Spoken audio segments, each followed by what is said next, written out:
आज आम्ही महाविकास आघाडी उमेदवार म्हणून फक्त नाही आलेलो, पण महाविकास आघाडी म्हणून आम्ही सगळे एकत्र आलेलो आहोत. आम आदमी पक्षाचेही सगळे आमचे सहकारी असतील किंवा वंचितचे आमचे सगळे सहकारी असतील, आम्ही सगळेच आज एकत्र इथे आशीर्वाद घेण्यासाठी इथे आलेलो आहोत. आज शिक्षणाची काय परिस्थिती आहे आपण राज्यात बघताय. IIT सारख्या संस्थेमध्ये आज मुलं शिकून म्हणजे अतिशय स्वतःच्या मेरिटवर उत्तीर्ण होत आहेत, पण 35% मुलांना नोकऱ्या मिळत नाही आहेत. त्यानंतर शेतीचं काय परिस्थिती आहे, म्हणजे माझ्या आणि अमोलदादांच्या लोकसभा मतदारसंघात गेल्या 1 वर्षामध्ये कांद्याच्या बाबतीत काय आमची भूमिका आणि काय ह्या सरकारनी सगळं उद्ध्वस्त करून ठेवलं आहे आपण सगळ्यांनी उघड्या डोळ्यांनी पाहिलेलं आहे.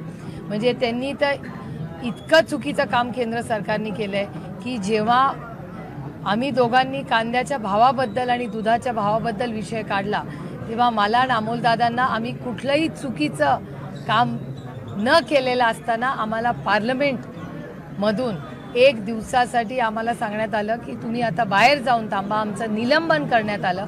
आणि काय ही निलंबनाची शिक्षा कशासाठी, तर शेतकऱ्याला हमी भाव द्या एवढीच आम्ही मागणी करत होतो. आम्ही दोघं वेलमध्ये गेलो नाही, आम्ही काहीही असं चुकीचं केलं नाही.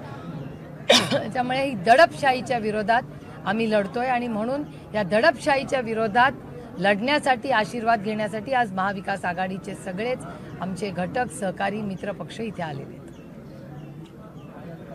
अमोलदादांना पण काही बोलू दे, ह्यांना पण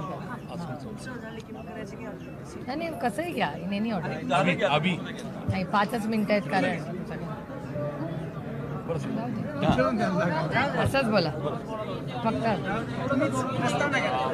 जसं ताईंनी सांगितलं त्या पद्धतीनं आज जयंतीनिमित्त महात्मा फुले यांना अभिवादन करत असताना समता भूमीवर येऊन आवर्जून शेतकऱ्याचा आसूड या पुस्तकातल्या उपोद्घाताचं वाचन करण्याचं कारणच आहे की आज सर्वसामान्य शेतकऱ्याची जी परिस्थिती जी ओढवलेली आहे, कांदा निर्यात बंदी असेल, सोयाबीन असेल, संत्रा उत्पादक असेल, कापूस उत्पादक असेल, दूध उत्पादक असेल, या सगळ्या शेतकऱ्यांची जी दैन्यावस्था आहे आणि यामध्ये सरकार याचं ऐकून घेत नाही. या शेतकऱ्यांना कोणी वाली नाही.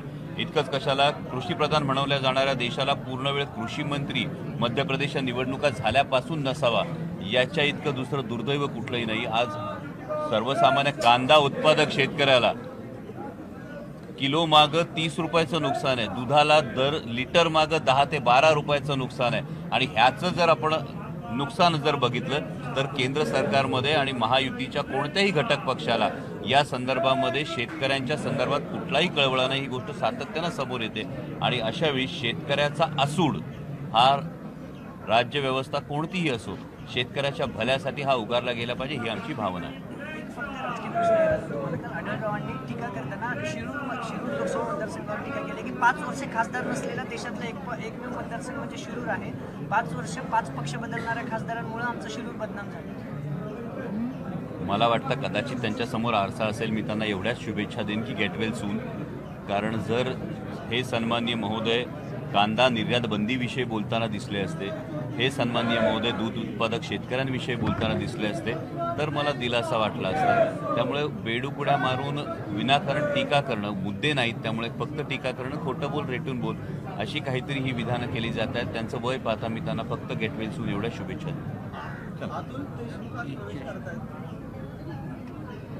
मी मागेही सांगितलं होतं की आदरणीय शरदचंद्रजी पवार साहेबांच्या कर्तृत्वाचं गारूड महाराष्ट्रावर एवढं मोठं आहे की हे फक्त तुम्हाला ट्रेलर बघायला मिळत आहेत. पिक्चर मी अजूनही सांगतोय, पिक्चर अभी बाकी आहे. कारण आदरणीय पवार साहेबांच्या पाठीमागे शिवसेना पक्षप्रमुख उद्धवसाहेब ठाकरेंच्या पाठीमागे संपूर्ण महाराष्ट्र एकवटला आहे आणि हे जे प्रवेश होत आहेत हे फक्त ट्रेलर आहेत. एका पाठोपाठ एक प्रत्येकाला ही भूमिका पटते आणि प्रत्येकजण ही भूमिका उघडपणे मांडतो. नगरला तोच प्रश्न. नगरला गेलात, लंकेंना आणलात, बीडला गेलात, नगरला गेलात, लंकेंना घेऊन आलात, बीडमध्ये तसंच झालं. अकलूजला पहिली बैठक घेतली आणि तुम्ही धैर्यशील मोती पाटलांनी 13 तारखेला आणताय. मी कुठली कमिटमेंट करत नाहीये, पण मी फक्त एवढंच सांगतोय की आदरणीय पवार साहेबांचा विचार, आदरणीय पवार साहेबांचा कर्तृत्व हा निखार आहे आणि त्याच्यावरची राख फक्त त्या राखेला फुंकर घालण्याचं काम आमच्यासारखे कार्यकर्ते करतात.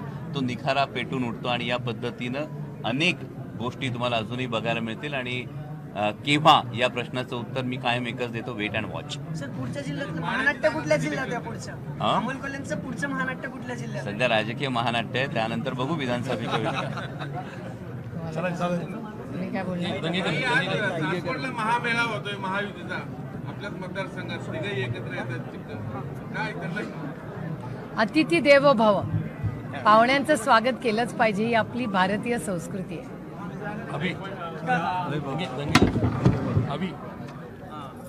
ज्या अजित पवारांनी एकेकाळी जी भावना व्यक्त केली त्यांच्यासाठी आज सभा घ्यावी लागते. हा प्रश्न तुम्ही त्यांना विचारला पाहिजे ना.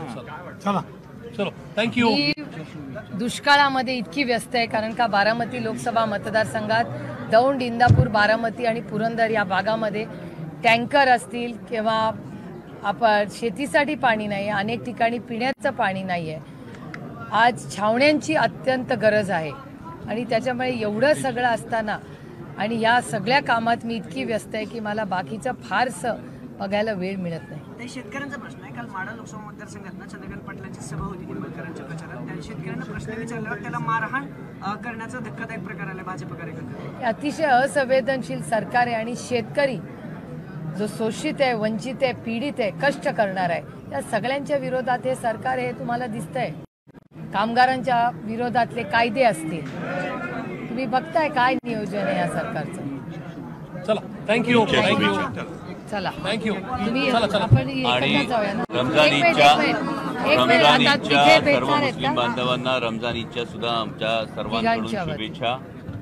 थँक्यू. चला. मी ईदच्या शुभेच्छा द्या ना त्यांना. रवी भाऊंना ही शुभेच्छा. आज ईदच्या क्रांतीवीर महात्मा ज्योतिबा फुले यांची जयंती आहे.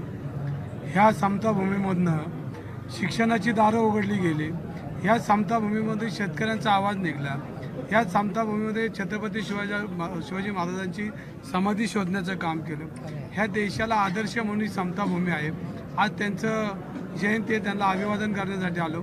आज रमजान ईद आहे. रमजान ईदच्या बी मी या पुणेकरांना देशवासियांना शुभेच्छा देतो. थँक्यू. थँक्यू.